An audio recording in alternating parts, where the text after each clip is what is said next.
ಶ್ರೀ ಗುರು ಸುಧೀಂದ್ರ ಪದವಿ ಮಹಾವಿಶ್ವವಿದ್ಯಾಲಯ ಬಿಎ ಪತ್ರಿಕೋದ್ಯಮ ವಿಭಾಗದ ವತಿಯಿಂದ ಪತ್ರಿಕೋದ್ಯಮ ಮತ್ತು ಸಮೂಹ ಮಾಧ್ಯಮ ವಸ್ತು ಪ್ರದರ್ಶನ ಕಾರ್ಯಕ್ರಮವನ್ನು ಆಯೋಜಿಸಲಾಗಿತ್ತು. ಕಾರ್ಯಕ್ರಮವನ್ನು ಉದ್ದೇಶಿಸಿ ಭಟ್ಕಳ ಪತ್ರಿಕಾ ಸಂಘದ ಮಾಜಿ ಅಧ್ಯಕ್ಷ ಆರ್.ಕೆ. ಭಟ್ ಮಾತನಾಡಿ, ಪತ್ರಿಕೋದ್ಯಮದ ಸಮಗ್ರ ಚಿತ್ರಣವನ್ನ ಒಂದೇ ಸೂರಿನಡಿಯಲ್ಲಿ ಪ್ರದರ್ಶಿಸಿರುವುದು ಗಮನಾರ್ಹವಾದದ್ದು.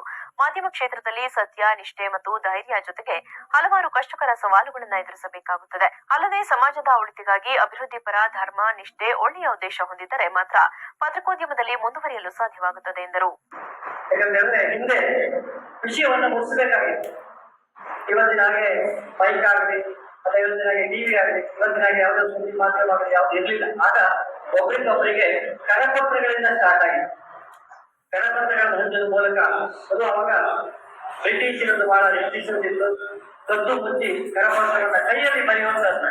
ಹೀಗಾಗಿ ಪ್ರಿಂಟಿಂಗ್ ಇಲ್ಲ, ಪ್ರೆಸ್ಸಿಗಳಿಲ್ಲ, ಕೈಯಲ್ಲಿ ಬರೆದು ಕರಪತ್ರಗಳನ್ನು ಹಂಚುವ ಮೂಲಕ ಆರಂಭ ಆಯಿತು. ಆ ನಂತರ ನಿಧಾನವಾಗಿ ಅದು ಹೊರಗಡೆ ಬಂಗಾಳದ ಗಡಿಯಿಂದ ಸ್ಟಾರ್ಟ್ ಆಗಿ ಪ್ರಿಂಟಿಂಗ್ ಮಾಧ್ಯಮಕ್ಕೆ ಬಂತು. ಆ ನಂತರ ಅದರ ನಂತರದ ಬೆಳವಣಿಗೆ ಎಲ್ಲರಿಗೆ ನಮ್ಮದು. ಇನ್ನೊಂದು ನಾನು ವಿಷಯ ಹೇಳಬೇಕಂದ್ರೆ ಪತ್ರಿಕೋದ್ಯಮ ವಿದ್ಯಾರ್ಥಿಗಳಿಗೆ ಹೇಳಿದಾಗೆ ನಮ್ದು ಅಭಿವೃದ್ಧಿ ಪರ ಹಾಗೂ ಧರ್ಮ ನಿಷ್ಠ ಪತ್ರಿಕೆ ಆಗಬೇಕು. ಅಂದ್ರೆ ನಾವು ಪತ್ರಿಕೋದ್ಯಮದಲ್ಲಿರುವಾಗ ನಮ್ಗೆ ಬೇಕಾದ ಸವಾಲುಗಳು ಬರ್ತವೆ.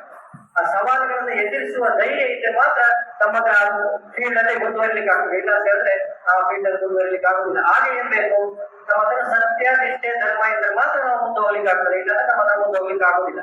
ಅದು ಎಲ್ಲೋ ನಮ್ಗೆ ಕಂಡು ಬರ್ತದೆ.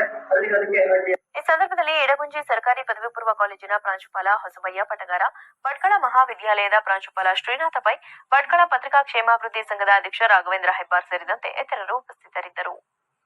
ವರದಿ ಲೋಕೇಶ್ ನಾಯ್ಕ್, ವಿವಿಸಿ ನ್ಯೂಸ್, ಭಟ್ಕಳ.